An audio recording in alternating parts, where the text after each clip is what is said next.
सोचिए, क्या हो जब मासूमों को बचाने के लिए एक संत को ही ईश्वर को त्यागना पड़ जाए।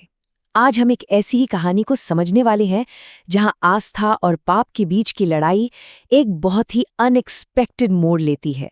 कहानी की शुरुआत होती है एक खतरनाक एक्सॉर्सिज्म यानी भूत प्रेत भगाने की रस्म के ठीक बीच से। और यहाँ दांव पर सिर्फ एक आत्मा नहीं लगी है, बल्कि उससे कहीं ज्यादा कुछ लगा है।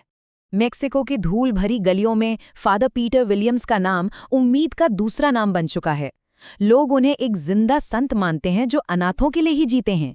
लेकिन इस सम्मान की चादर के नीचे एक ऐसा गहरा काला राज छिपा है जो अंदर ही अंदर उनकी आत्मा को खाए जा रहा है।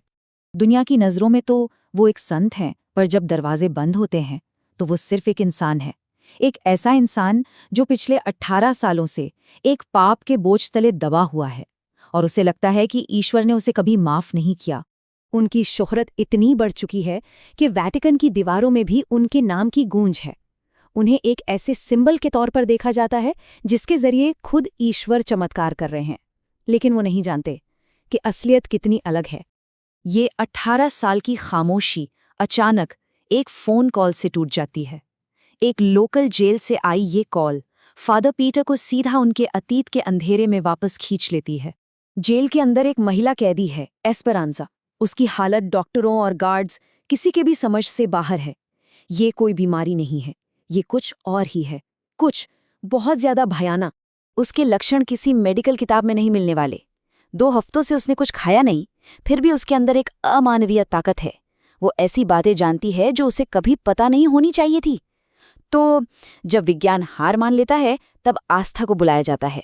और फिर आता है वो खौफनाक पल जब शैतान सीधे फादर पीटर से बात करता है। बस इसी एक पल में ये साफ हो जाता है कि ये कोई रैंडम केस नहीं है, बल्कि ये एक पर्सनल लड़ाई है।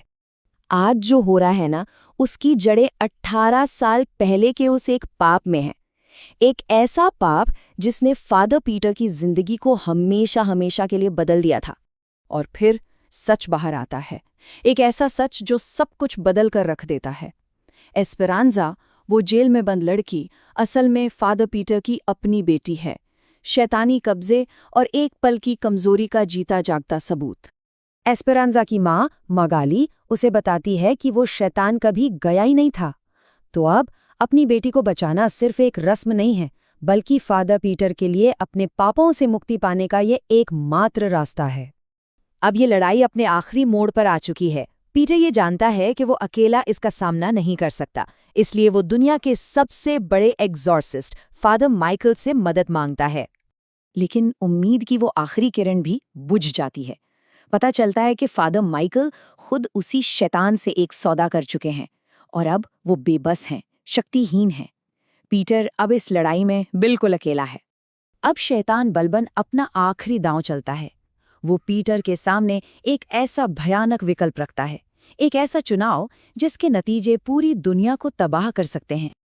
अब कहानी उस क्लाइमैक्स पर है जहां फादर पीटर को एक ऐसा फैसला लेना है जो हमेशा के लिए उनकी आत्मा को डिफाइन करने वाला है। शैतान का सौदा सामने रखा जाता है, बिल्कुल साफ और बेरहम। अपनी बेटी और अनाथालय के बच्चों की जिंदगी, और बदले में उसे अपनी आत्मा देनी होगी।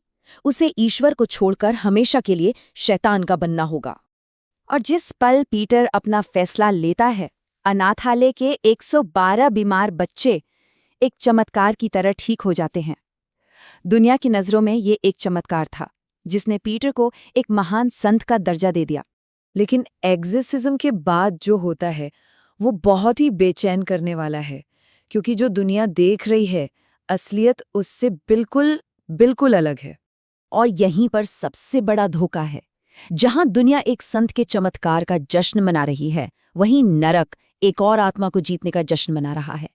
पीटर अब ईश्वर का बंदा नहीं, बल्कि धरती पर शैतान का सबसे ताकतवर एजेंट बन चुका है।